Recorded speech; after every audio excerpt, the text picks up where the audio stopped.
Welcome to The Soft Life with me, Candy Washington, where we explore all things self-love, manifestations, and relationships with a cheeky dash of pop culture news.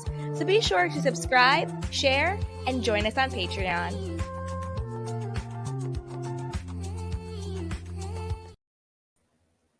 Hello, everyone, and welcome back to The Soft Life with me, Candy Washington. So before we dive into today's episode with Jacqueline Fay, who is the CEO and founder of I Deserve Love and the author of several books, including her latest, Attracting the Love of Your Life, a 30-day manifestation guide, as well as the Fairy Matchmaker.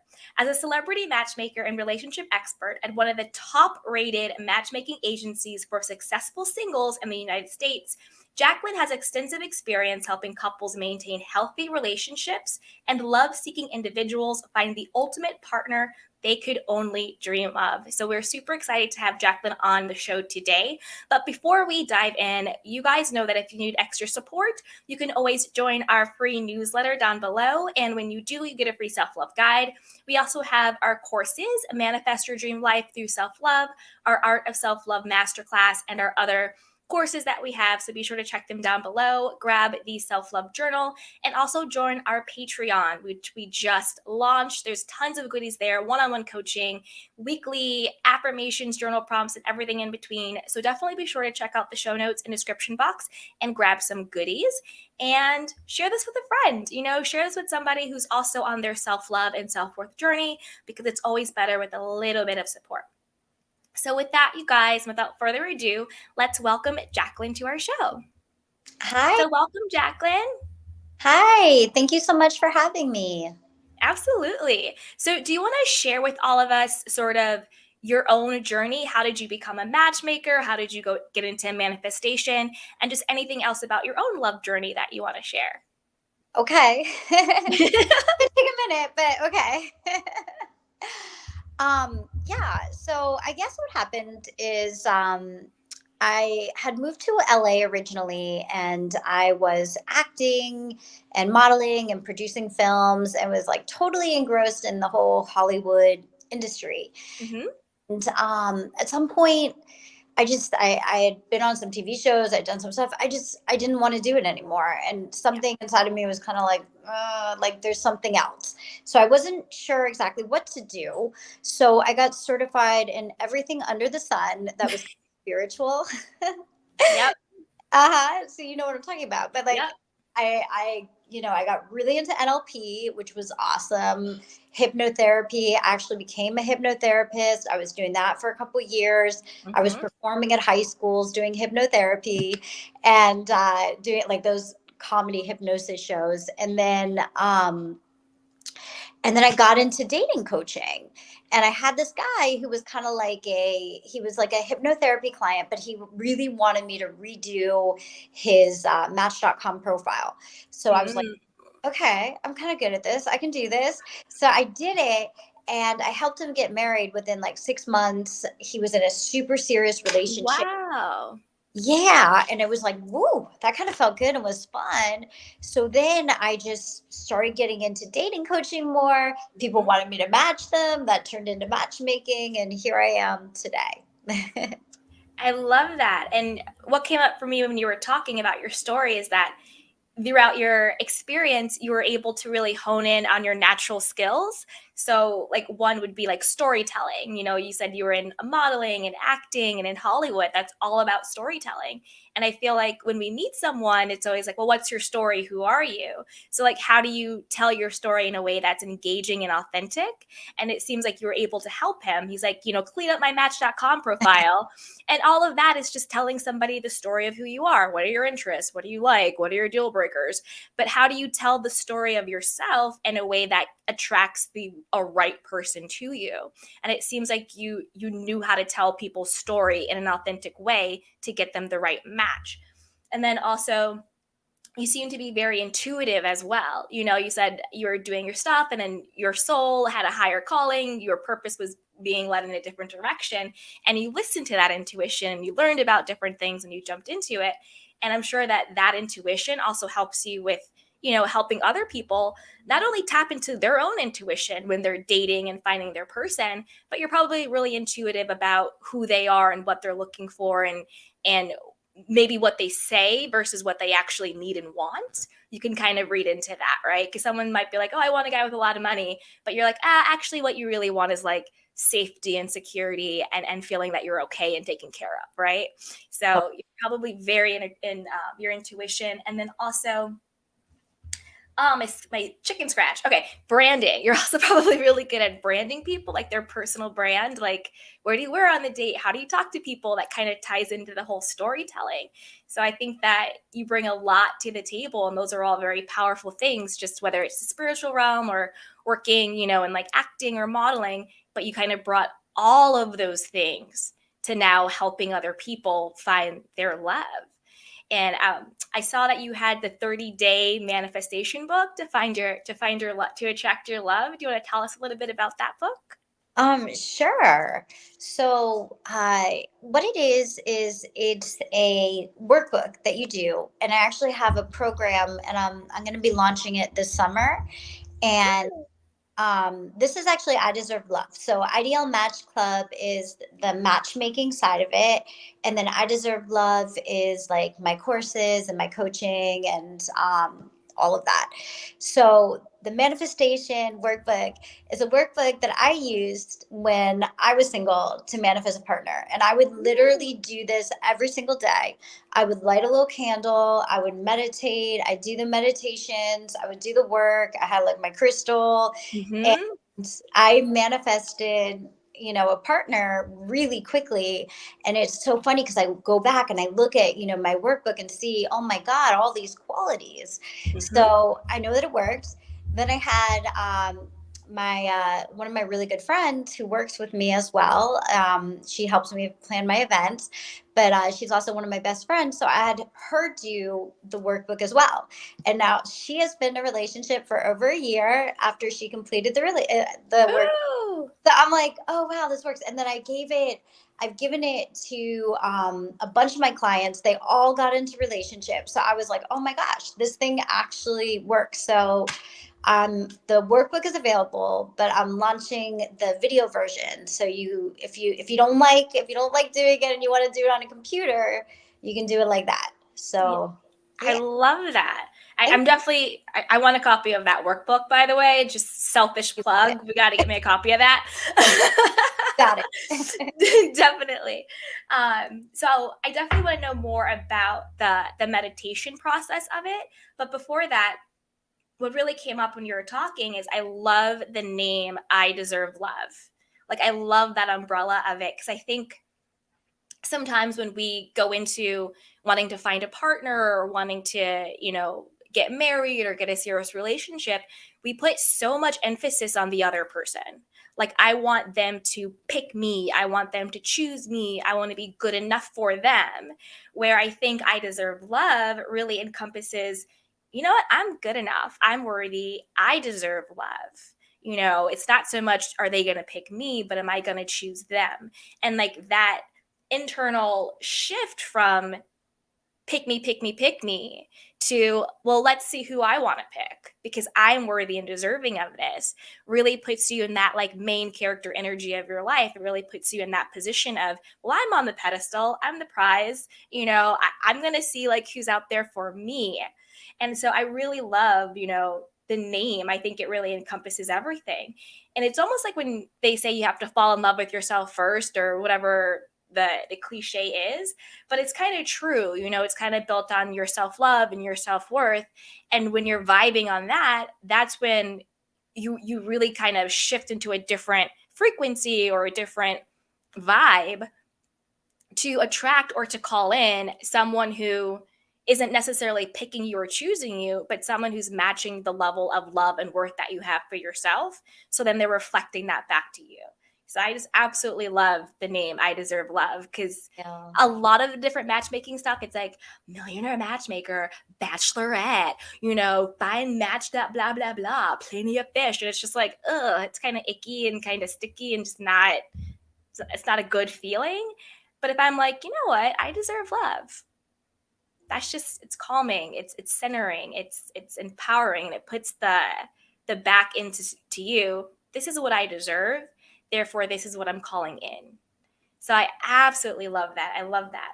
And then I'm curious, you said that there's a meditation aspect of it. Do you want to talk a little bit more about that? Is like a meditation or visualization? How does that work with it? Okay, so I'm actually doing something really, really cool with it. So I have my meditations, like I said. So my background was I was a hypnotherapist. Mm-hmm. So I have these. I have the meditations, and the meditations are. I'm working on another program, another workbook called Mending a Broken Heart, and I'm doing that right now. So the they're different. So like to manifest love, you're in a different energy. And so I'm working with a NASA scientist who does sound therapy.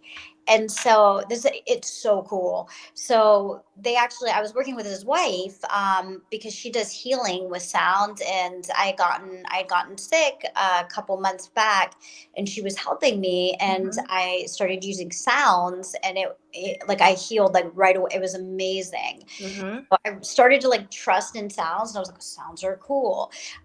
So there's different frequencies. So in like the manifestation one, we're gonna put some oxytocin, which is like the love chemical. Um, put that inside the meditation. So when you actually do it, you're going to get into that manifestation headspace of love, which is just like a little extra bonus on top of, the visualization, which is huge, as you know, of course. But Yeah. like, yeah, to manifest stuff, you definitely need to visualize. And so, yeah, so that's kind of what I'm doing with the meditations. Did that answer the question? I think it did. No, yeah, yeah, no, that was great. It reminded me of like sound baths. Yes, yeah. Yeah, like using that like healing property to change your frequency and to cleanse and reset and emotionally, energetically detox and call in love and healing. So Yeah. yeah, it definitely reminded me of that. So switching gears a little bit, let's talk about dating habits. Okay. Okay. Now we're kind of post pandemic. It's still here. We still need to be safe, but the world is opening up. Dating has evolved. What are some of the bad pandemic habits that you've found, and how can we sort of break them now that we're getting to a different new normal? Um, I think that a lot of people got used to like not going out so much. Mhm. And also like not getting as dressed up. And I feel like part of like the fun thing about dating is like it's fun to really get dressed up for your partner and to look your best and to present your best. So I feel like that's something that some people, other people were really excited to get back and like want to dress. I feel like some people are still like, kind of like I don't know. I think we got used to being at home. And then like the other thing too is that I don't know if it had anything to do with it, the pandemic at all, but like, I think people just got kind of used to being at home, and so like they Mhm. don't go out as much on their dates, and so like they'll just cancel a date or whatever because like they want to chill out, and it's you could be losing an opportunity with somebody, and so even if you're not feeling like 100%, if you're feeling well enough, you should probably meet somebody and get out. And because a lot of times it's in our minds, we're having a bad day and we don't want to meet somebody, but sometimes it's better to get out there and do it. Absolutely. Sorry, my voice got a little tickle in it.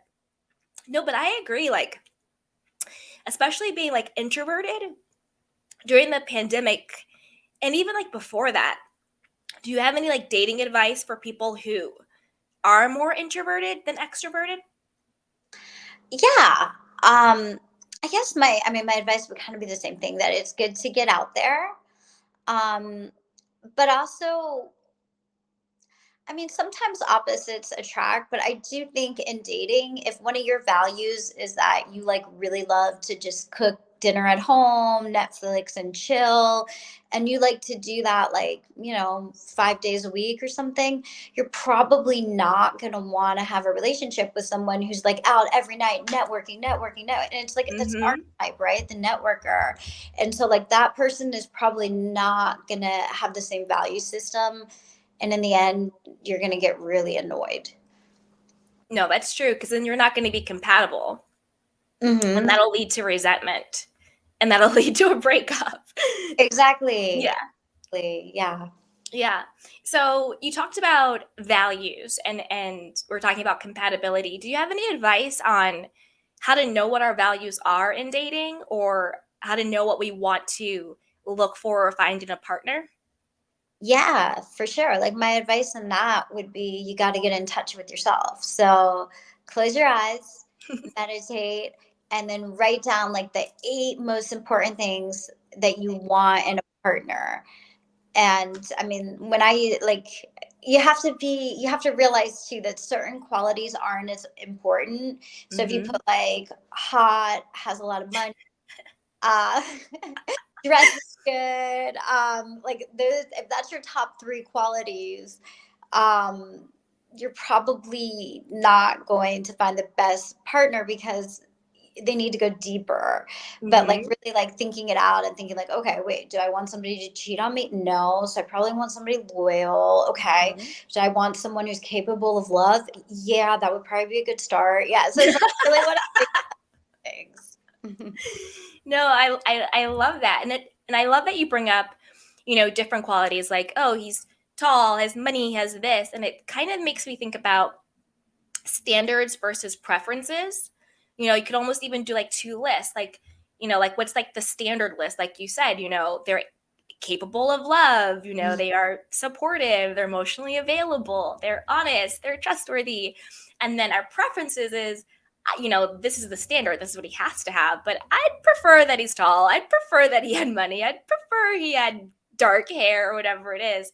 So I love that you get clear on, what's the difference in dating between what is our standard of our partner and how we want to feel and what we want our relationship to look and feel like, versus what are just my preferences in a person. And I think that's a very powerful distinction.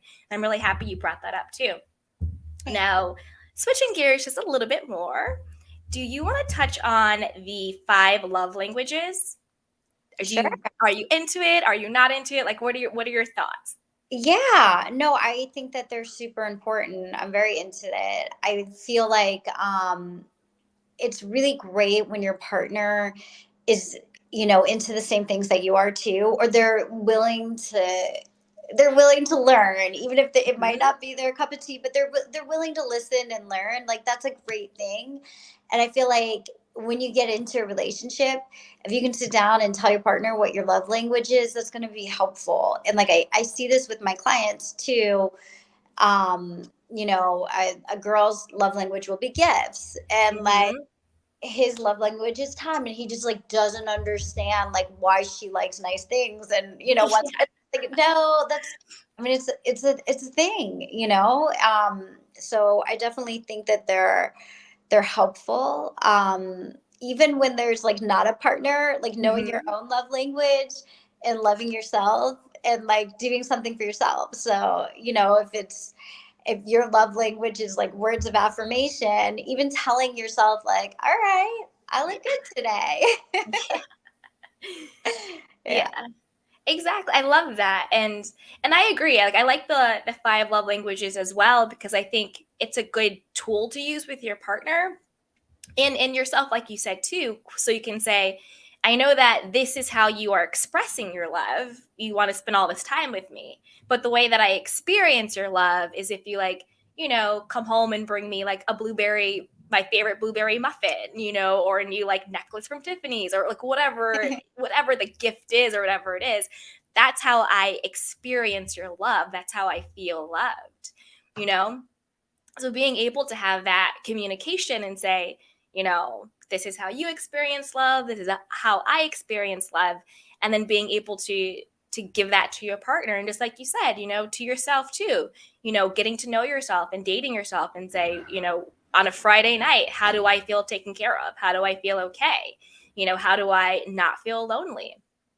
And so, and also harping back to what we're talking about with the pandemic, people just getting really used to being home and by themselves and staying in, and loneliness. Like, how do you know the difference between how you if you are authentically into someone, or if you're just lonely, or if you're just tired of being single, or if you're just over dating and you're like, well, this person will do, versus I'm actually super into this person and I think it could really work because of the actual person.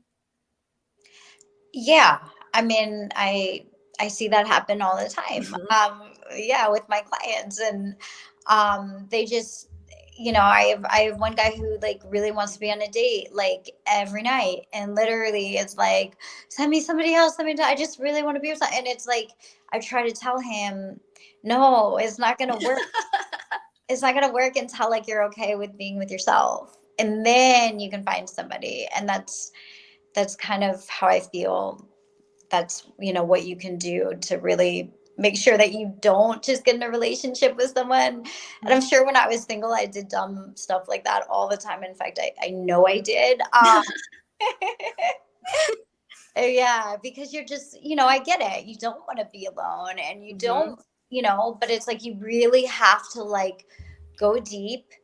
And then like the other thing too is like you got to make sure that the values line up. Like, the thing with kids is like some people want to have kids, some people already have kids, some people don't want to have kids. And like if you're with somebody and they don't want to have kids and you want to have kids and that means a lot to you, Yeah. then your values aren't aligned. And so if you stay with that person, you're it's never going to probably have the correct end game that you where you Mhm. want it to go. And so at that point you have to say, I know I'm comfortable and like I kind of like this person, and but like you got to love yourself more and say, okay, I got to do what's best for me. And as even though I'm lonely, I know this person isn't the right person for me in the end.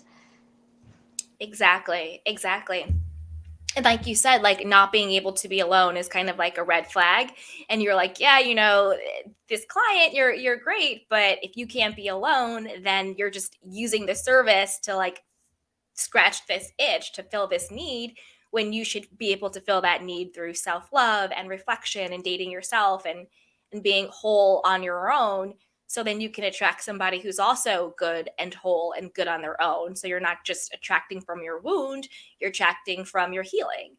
And so you're Exactly. also going to attract a healed person as well. Yeah. So that's a big red flag. But what are some red flags, and then what are some green flags in dating? So like what things should we say, hey, hold up and steer away from? And then what are some things that you're like, okay, this is a sign to like move forward. This could be the one. Yeah. I mean, I think some definite red flags. It's like you can spot them when you're on a first date. For sure. Like it's as simple as like how does someone treat the waiter? If someone's really, really mean to Yeah. the server, like it's like, oh no, like that's a terrible sign, and like run because you really want to be with her in a relationship with someone who's kind and loving, and is and realizes that we're all equal, we're all people. And Hmm. that's another thing is like a narcissist. You can see that on a first date for sure. If you find like the whole conversation is about them, they never ask you about you, Hmm. that's not good. Or if somebody's on their phone and they're texting during your date, that's a red flag too. So those are some red flags. Okay, green flags. Yeah. So green flags would be, being very kind. Um, if you feel that connection, like you're talking to that person, you're like, "Ooh, if I was stuck in an elevator with this person, I think I would be okay." Like you have to Hmm. talk about it, flows easily. You're like you just kind of are vibing. Like it's almost like the frequencies where you're on the same frequency, and you guys enjoy. You can tell like when they're talking, they're passionate about something, and you're passionate about something, and you can really be yourself with them. That is a green flag. I love that. And you brought up like the narcissist who just like talks about themselves the whole time. For me, like when I go on dates, I've found like this pattern where they act like I'm their therapist. like they're telling me like their entire life story. I know about their dad issues, their mom issues, their ex, blah blah blah blah blah. And I'm just like, I'm not your therapist, and if I was, I should be being paid a lot of money for this. So I found that to be a big one, and I'm just like, is it me? Like, why do I keep attracting people who are looking for a therapist and not an actual girlfriend? I need to like cleanse myself. Like maybe I go in like too open, and they're just like, oh, Candy, let's just tell you blah blah blah blah blah. I'm like, I missed my calling. Like I should have been a therapist. Well, I mean, like, I think you're really like dead on with you're so intuitive and you're intelligent. Well, thank And you. yeah, and I feel like what's happening is, you're going on your dates and they sense that. And then they're Mhm. like, "Ooh, well, let me like let me just like utilize this wonderful day with this person." They probably like you, like they're probably attracted to you and like want to be with you, but I think the issue is that you don't want to be with them because they literally just Exactly. like spill their dirty laundry all over you, and you're not interested. I'm not into it. Like I could tell you the stuff people have told me. And I'm like, Yeah. wow. Wow. But that brings us to another question. So you talked about, energy and being like in an elevator with someone and feeling it and just vibing. How do you know the difference between like a true karmic love, a true connection versus like lust, like it's pheromones? Like, sometimes you go on a date and you're like, this guy's super hot, like, oh, and you're like into him. But is it like the pheromones? Is it just like this lust attraction versus that more like stable, more like peaceful love? But like sometimes you got to get the lust to get to the peace. I don't know. I don't know. What are your thoughts on that? Yeah, I've had both types of relationships, so I know what you're talking about, and I think that sometimes like when you're really ready for a serious relationship, I think I think like the really really fun, lusty relationships are amazing for like when you're getting over something and you need some Mhm. healing and you need to have fun, enjoy yourself. But I think if you look at it long term, and this person, usually these lusty relationships, I feel from personal experience, is like you guys are like having fun, you're partying, you're living this like super exciting, fun time, but like it's not going to last the test of time. You know that. Mhm. It mainly because if you were drinking like that every day, you'd be dead. You know what I'm saying? But like, it's like what a relationship. You guys are partying, you're going on vacations, you're doing all this fun Yeah. stuff, but like it's not gonna go anywhere. So then you gotta like just trust your intuition and choose a partner that you can imagine spending the next 80 years with technology, maybe longer. True. We'll be Right? robots by the time we get there. Oh yeah. Oh yeah. But I'm just like waiting for like there's gonna be a super Botox that's going to come. I'm waiting for that one. Exactly. But yeah, Exactly. so I think that's the thing is you got to really like trust it, and like when it's the right relationship, like with my husband, Mhm. it was karmic, and I know it was karmic. And like what's interesting about soulmates and stuff is they keep coming back to you like Mhm. multiple times, and you'll be like, why is this person in my life again? Why is that happening? And I kind of feel like that's like a soulmate thing. And so not all your soulmates of course turn into like lasting relationships, but like when there's someone who's like a karmic partner, like you know that you could last the test of time with them, and that's probably the person that you're going to want to like be with, and not the super lusty one, even though it's hard to break. Yeah, they're definitely hard to break. But that's true. You want, and I love that question. You're like, is this the person I could be with in like 80 years? Is this love sustainable? Because, when it is in that lusty phase, it's almost like a fantasy. Like, I was dating this one guy and I was like, I feel like we're just on vacation all the time. It just felt like a vacation. It was just fun, like, you know, whatever, come over, we'll go here, we'll do this. It was just like this fun. I was like, I feel like we're on vacation. He's like, yeah, me too. But vacations end, you know? So Mm-hmm. it's like you said, is this sustainable? Is this a person that I can get through the ups and the downs, the good and the bad, the lust and the love and the lull, you know, for the next 80 years? And you said that it was a karmic love. So I don't know if you've heard of this. I've been hearing this word. I don't know what it really means, but like, what's the difference, or if there even is one, between karmic love and twin flames? Like, I've Okay. been hearing twin flame, and I'm like, I don't know what a twin, like, what? Stop it. Like, what's a twin flame? So what's a twin? I don't know if you know. That just popped in I my head. I do like I do, but there's different interpretations of it. Okay, Okay. so, like okay, so there's the interpretation that your twin flame, like you were cut from the same cloth, sort of Okay. thing. You know, when our souls first started, whenever that was, millions of billions of years ago. Um, and when you're with each other, it's so amazing, but it's also really intense. And you can actually end up with that person because it never really works. Mm-hmm. And that's kind of your twin flame, unless they say it's your last lifetime. And then you end up with your twin flame if it's your last lifetime and you're ready to, ascend. Um, Oh, I don't want my twin. I'm not done. I'm so not done. yeah, that's what I've heard. Like, but believe me, Yeah. I don't know if anybody's like really an expert on this, because this is Yeah. one of those questions that, like, I don't know 100%. Like, I can't tell you 100% on this, but Yeah. Yeah. that's the research. Intuitively, that sounds like it might work. So I mean, like, okay. And then wait, what was the twin flame and karmic, right? Yeah. Twin flame and karmic love. So karmic love is like, that's like you guys have a karmic, like, past lives together. And when you meet each other, it's almost like, oh my God, like, I know this person. And Mm-hmm.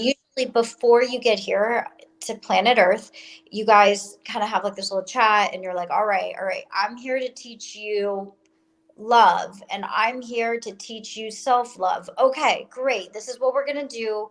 This is our game plan. See you there. Okay, bye. And then you go, and then you meet up with that person, and you got to do what you said you were going to do. So that's what you do. And it's karmically, you guys have to meet. It's in your Mm-hmm. cards, no matter what. So that's my interpretation of this. Yeah. Karmic love seems like a much healthier love than twin flames. Yeah, yeah. Yeah, twin flame seems like you're gonna burn out. Karmic love seems like you're divinely meant to be.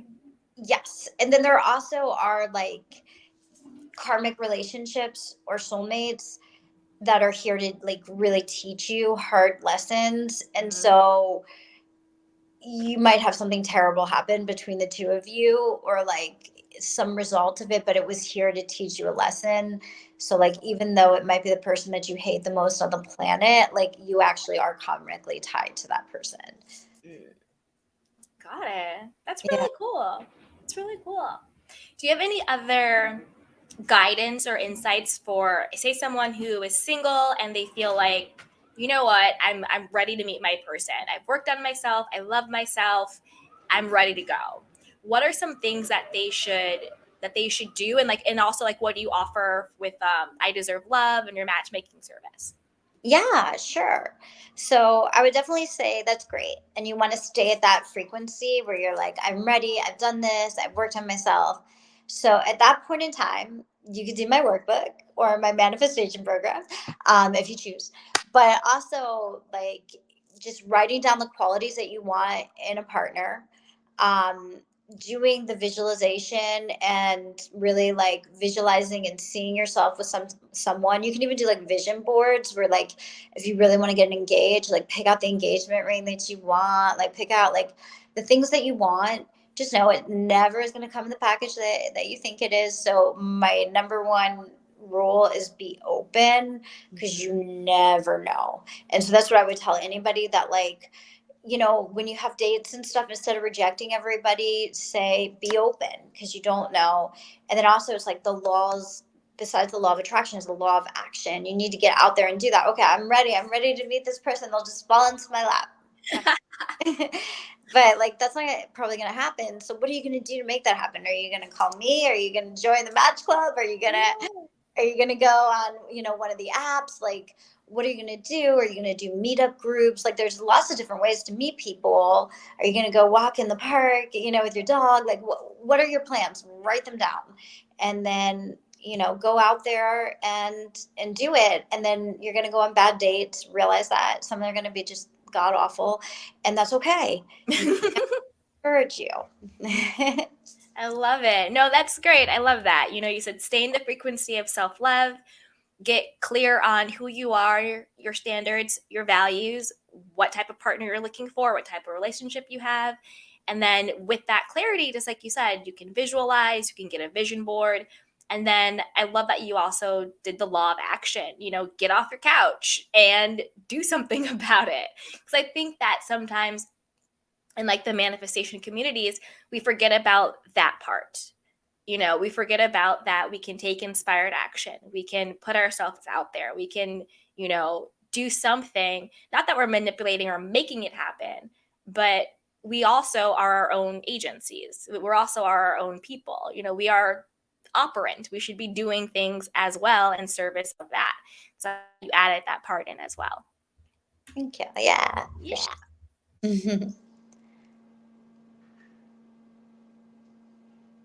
Watching, I'm going to do our 5 soft life questions with Jacqueline. And if you guys want access to this, you have to join our Patreon, which is linked down below. So with that, Jacqueline, are you ready for our 5 soft life questions? Sure. All right.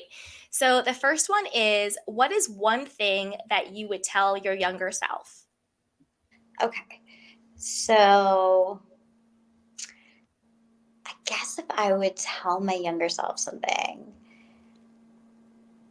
not to stress so much because everything comes together. And if you believe it and you think positive, you can make it happen. Love, yeah. So our second question is, what is your definition of God? Okay.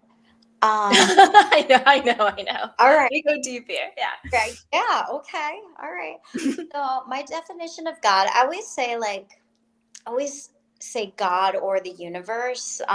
When I'm like doing like meditation stuff, because I guess everybody has a different interpretation.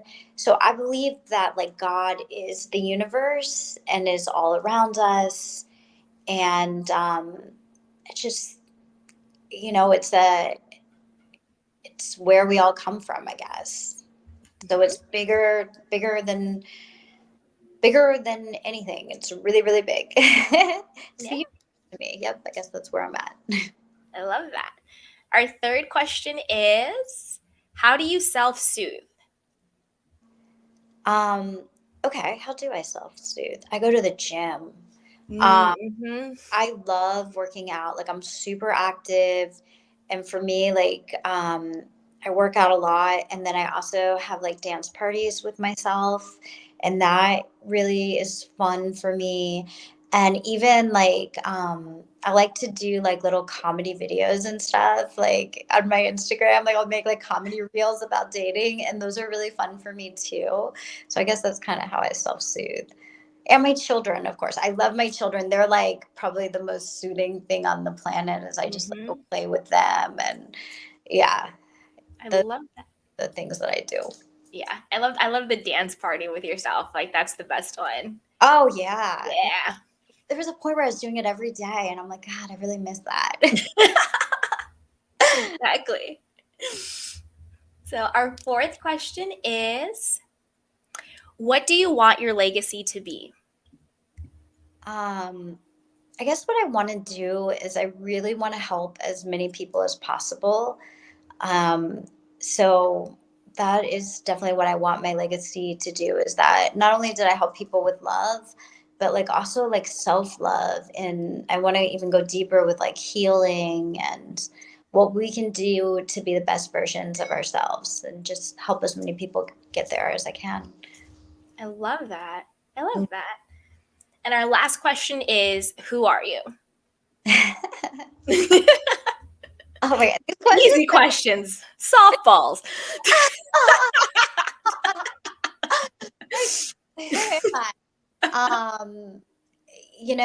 I actually did a video on this. Let me see if I can remember what I did. I am, let's see, I'm mainly Taurus. No, I'm not mainly Taurus, but I'm a good part Taurus. So I'm strong. I've got a nice amount of Gemini. So I'm comedic and also a little crazy. And then let's see, Libra. So I'm very balanced. I like to help people. What else do I have in me? A little bit of Leo. So I'm a little bit, look at me. And I have Capricorn, a good amount of Capricorn too. So I'm pretty driven. So those would probably be my signs and who I am a little bit astrologically. Oh, I love that. I love that. Thank Well, you. thank you so much, Jacqueline. So before we head out, do you want to share with us one last kernel of wisdom? And then where can we find you? Where can we connect with you? Everything, you guys, will be linked down in the description box in the show notes. But I also want you to share with us. Okay, well, awesome. Thank you so much. Yes, Yeah. my last piece of advice would be don't let the bad dates stress you out and be open because the person that you end up with is usually a lesson for you. And things like height and eye color are really not that important. Okay. So you can find me, the Fairy Matchmaker on Instagram, but I spell it like my middle name, so it's Faery. So it's the Fairy Matchmaker. We're also on Facebook, LinkedIn. I think it's either under my name or it's under the Fairy Matchmaker, I think, and yeah, Twitter as well. So I think I'm on all of them. Right. That's right, you guys. And definitely check out her 30-day workbook. I know I'm definitely going to check that out. And don't forget, she's coming out with the video version soon. So stay tuned. Get the workbook and the video, you guys. And everything will be linked down below. So Jacqueline, thank you so much. Thank you. Thank you so much. Absolutely. So everyone who's been watching and listening, as always, if you need extra support, just check out the description box and show notes down below. Join our newsletter. It's free. You get a free self-love guide. Check out our courses. Join us on Patreon. And like, subscribe, and share. So with that, you guys, as always, take care of yourself and each other. Bye. Welcome to The Soft Life with me, Candy Washington, where we explore all things self. Welcome to The Soft Life with me, Candy Washington, where we explore all things self-love, manifestations, and relationships with a cheeky dash of pop culture news. So be sure to subscribe, share, and join us on Patreon.